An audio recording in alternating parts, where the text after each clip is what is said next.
Hi everyone, welcome to my channel. My name is Mariana and you're watching Lucifer's Library.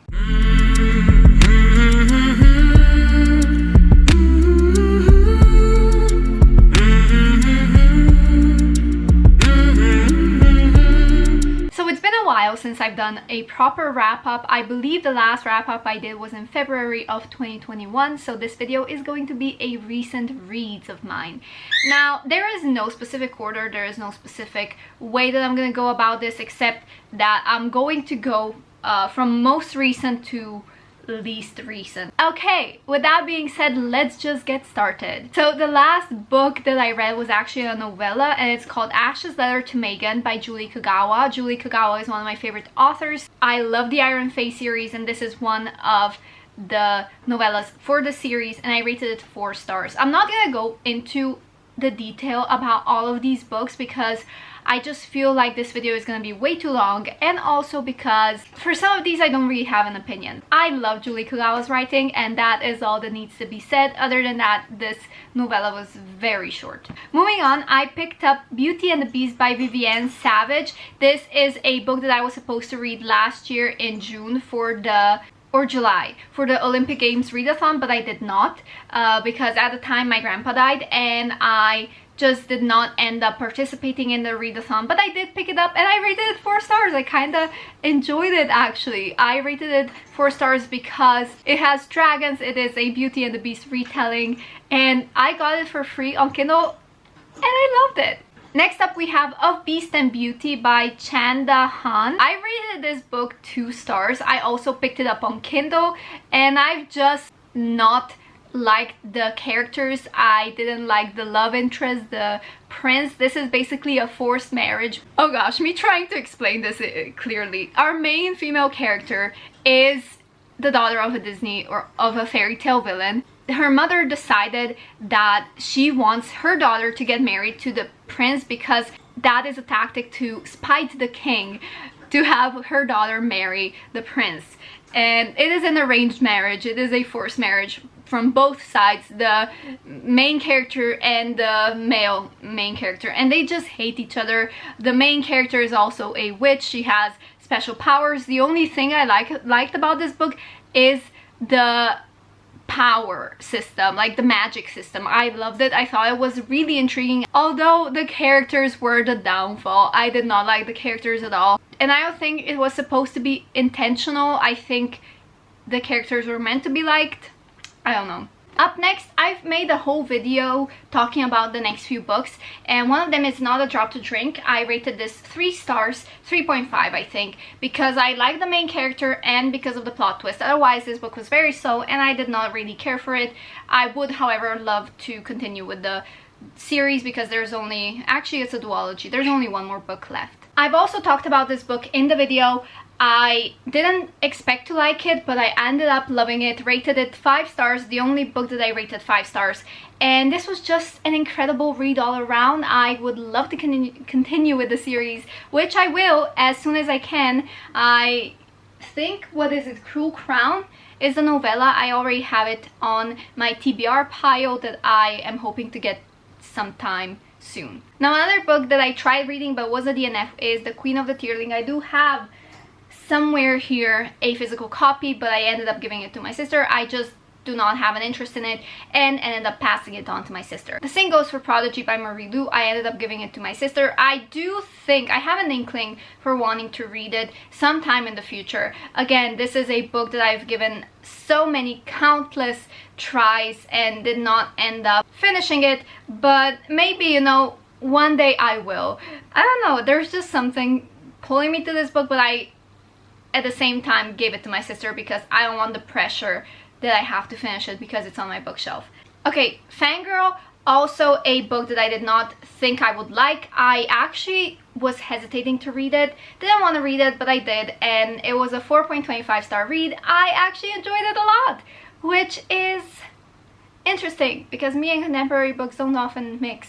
Okay, a book that I also DNF'd is Sister Sister by Sue Fortin. That is on my sister's bookshelf, but she does want to unhaul it, so it's not in this room right now. Another book that I DNF'd and I actually gave to my sister is A Song Below Water by Bethany C. Morrow. I DNF'd it 72% through.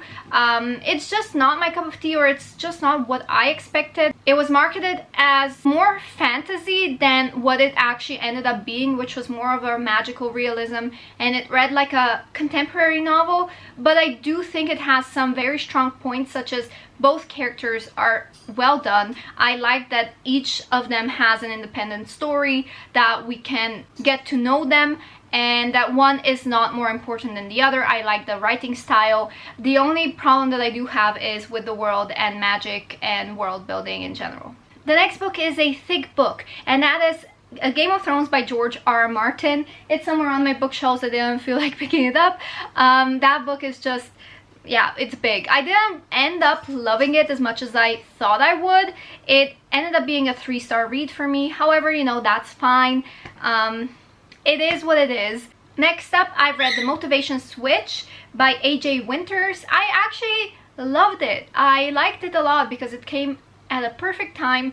I remember reading this on the bus when I was just taking my bird for a vet appointment, and I was feeling really pumped, really, you know, happy, just in the mood to manifest, in the mood to be productive.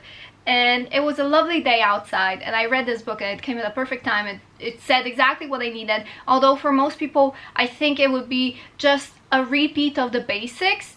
But if you're in that kind of a mood, I think that would be perfect. But again, it just depends on when you find this book. Next up, I read Unusually Effective by Akshay Desai, and I remember thinking this book is so outdated. This is just for, you know, just 25 helpful tips for social media, growing your platform, and it's really outdated. I didn't like it. I did get it for free on Kindle, but yeah, did not find it helpful at all. Moving on, I ended up DNFing. This is where it ends, and at the time I was just feeling disconnected. I did talk about it in one of my vlogs on my other channel. I just had a barrier between me and the world, and that is really sad, but at the same time it didn't draw me in as much as I thought it would, and the multiple point of views did throw me off a little bit. Next up, we have Darkness Falls by Harley Tate. I ended up rating this book 3 stars. This is a prequel novella for the after the EMP series. Apparently the prequel, or this novella, is supposed to be worse than the books, but it turned me off. I don't really feel like reading the rest of the series, just because there's no connection between me and the series, and that's fine. Since I was clearly in a DNFing mood, we have Station 11 by Emily St. John Mandel. I did not get far into this book, and I just realized this isn't for me. Maybe it's a little bit too atmospheric, it's a little bit too literature-y for me. I don't know, no connection. Maybe it was just me. I mean, what do all of these books have in common? Me, obviously. But I do have to say that I did start all of these books that were maybe outside of my comfort zone or outside of what I would normally read. So it was just me trying out new things and seeing where my reading taste lands me. Next up, we have In the Wake of the Plague, The Black Death and the World It Made by Norman F. Cantor. I DNF'd this one as well, but I did get really far into it. I found that the author just went on a rant, oftentimes just forgetting the point. Moving on, I tried reading Inkheart, got about, I don't even remember, maybe 10-15% through, 25% through, and I decided that I don't really care about it, which is really sad because I have a hardcover copy in the Slovenian edition of the second book on my bookshelf. I've had it for years that I would really love to get to, but unfortunately the book just wasn't for me, so I'm ready to let it go. At least I tried it. A book that I did read, however, was Opening to Grief, Finding Your Way from Loss to Peace. So this one I did read because I was just nearing the 1st anniversary of my grandpa's death, and it was just a really hard time. It was just when I was starting my social media break, and I needed something that I could connect to that would help me deal with grief, and I found this book quite helpful. I did read some reviews that said that this is just a very general, very shallow book, but I didn't think it was, because for someone who has been avoiding recovering and healing and avoiding just thinking about grief, I thought this book was quite insightful, and I really appreciated that at the time. Okay, let's talk about a spontaneous read, which is my year of rest and relaxation. I did hear about this book from a YouTuber that I've watched, a booktuber, but I don't remember who it was. I enjoyed this book. I rated it 4 stars. At the time of me reading it, I just connected with the character. The character had depression and just took this year off to just sleep it off and stuff. And you know, I was able to live through the character, and I was just in the right headspace to read this book. Which is funny because the next book that I read was Opening to Grief. But yeah, it was just a book that I enjoyed, which was so surprising because I didn't think that I would, to be honest. There was something that drew me to it. I think the title. I didn't actually know what the book was about. I just read the title and I was like, yes, I want to read it. And I don't know, the cover. The cover is a little bit too classics for me, which I do like classics, but I have to be in a certain mood for them. So yeah, surprising read. The book before that I read was The 100 Years War on Palestine, and I also thought this book was very informative. It got me heated up. I talked to my best friend about it. We just met for coffee, and I talked about all of these issues to her, and I was just so angry for the way the world played part in, you know, politics in general, the way other countries meddle in politics of other countries, and it just it has such serious consequences for people. The little guy, you know, big people decide to meddle and it affects the little guy, and that just pisses me off. And yeah, I think we were I think it was just 4 hours of me talking and explaining, and then me having conversations with my family about it, and me explaining to my sister, and just talking in general and having conversations. And the fact that I didn't know anything about this prior to all this unrest on the internet, you know, coming up, I was just baffled because people don't really talk about this, or at least not where I'm from. And my dad was able to just shed a lot of light on the situation, and you know, because he is alive, he's been alive much longer, so he knows a little bit or two about this.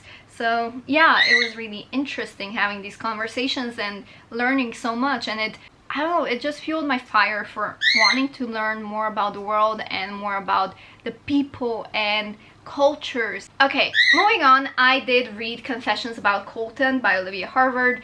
I've had this book since last year. I bought it, and this is more like a thriller mystery. I enjoyed this. I read it in one sitting, but my main problem was that the ending was not really fully explained. I wasn't really able to get answers, so that's just one thing that kind of confused me. But all in all, it was a very intriguing and interesting read. Okay, let's talk about the 5-book collection that is combined into one book. This is Wool by Hugh Howey. This is the first book in the, I think it's Silo series, and the 5-book collection makes sense. I've talked about this book many times before, and I just thought it was really enjoyable.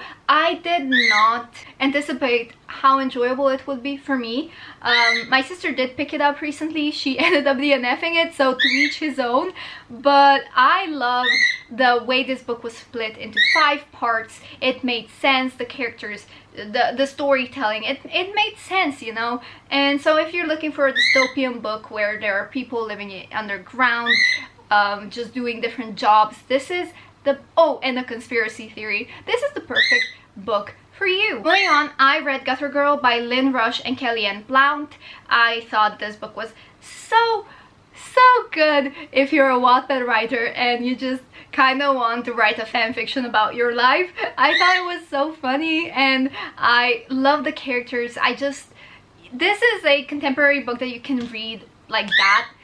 If you're looking for a quick read, a read that, you know, you can take to the beach and just read in one day. This is a perfect book. Plus it's kind of really contemporary. I read The Shadows Between Us by Trisha Levenseller. I rated this 4 stars. Here's the thing, I love Trisha Levenseller's books. I read The Daughter of the Pirate King and The Daughter of the Siren Queen, and I enjoyed them both. This book, I was expecting a little bit more enemies to lovers because that's how it was sold to me. Maybe it was the lack of chemistry that I felt. I wasn't fully sold on the romance. Maybe I wanted a little bit more romance in this. Paranormalcy by Kirsten White. This was a 3-star read. It was kind of disappointing to read. I expected much more from it because it was on my bookshelf since last year. It was on my TBR for ages. This is one of the first books that I wanted to read since becoming a reader because it was all I saw at the time of 2012, and I guess I'm willing to give the more books a try because the world is interesting, but I did not connect to it the way that I thought that I would. Up next, I read Come Tumbling Down by Seanan McGuire and also In an Absent Dream by Seanan McGuire. In an Absent Dream, I rated 3 stars. Come Tumbling Down, I rated 4 stars. I think the reason why I am continuing these books is because they're really short and the worlds are quite intriguing. But my one thing with these books is that I don't enjoy them as much as I would other books. I don't know. They're either a hit or a miss. I really love them or I don't like them, kinda. Another disappointing read is Cursed by Jennifer L. Armentrout. I rated this book 3 stars. I expected much more from it, to be honest. It read very YA. I loved it. It was angsty, it was paranormal. I enjoyed it, but the world wasn't fleshed out enough because I just think this book was supposed to be a series that never ended up happening, and you can see it in the writing. There are so many untied, so many loose ends, and that's really sad because I would have loved continuing, and I think had it had more books, I would have rated this book higher. A 5-star read, In 27 Days. I absolutely adored this book. This is one of my favorite books of 2021. I think this is an incredible read. This is wonderful. Oh my goodness. I loved it. I loved it. I thought it was lovely. I read it mainly in one sitting, I think. For me, this was one sitting. I think I read it up until 1 a.m. I can't remember anymore, but this was a book that I started and could not put down. I immediately wanted to reread it when I finished it, but that never ended up happening. I moved on to other books, but still, maybe one day I hope that I get to this book again because this is so good. Oh, and those are all the books that I have for you today, I guess. This was a fast recent reads, but I did exclude a large amount of DNFs because I don't really want to talk about all the DNFs. And I mean, we could talk about True Switch, which was a put down. We could talk about A Song of Race and Ruin, which was also a put down, and I do have both of these books on my bookshelf for TBR to read sometime later when I'm in the mood. We could talk about An Ember in the Ashes, which was also a put down for a later date. There are so many books that I tried that I didn't vibe with, like Gloves Off, that I have some, you know, just so many books. It doesn't matter. These are all the books that do matter, and I hope you guys enjoyed this video. I hope you give it a thumbs up, and yeah, I love you. I hope you have a wonderful day, and I'll see you next time. Bye!